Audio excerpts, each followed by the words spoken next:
Let's go, everyone. Today, super excited to be unboxing this box of Refresh Plus Lubricant eye drops. Original strength, value size 60 vials. This is what the packaging looks like. Drug facts, active ingredient.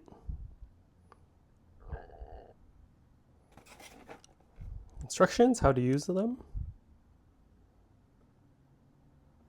Cool, it's perforated here, opening it here. I'll drop a link in the video description of where you can get these from. Wow. Has the lot code up top, expiration date on each individual one.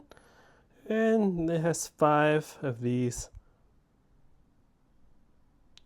attached together. Then you pull one of these off. Then you twist off the top and use them as regular eye drops. Cool. Let me know what you guys think of these in the comment section below. Hope you're all doing well, and I'll catch you all for the next unboxing video.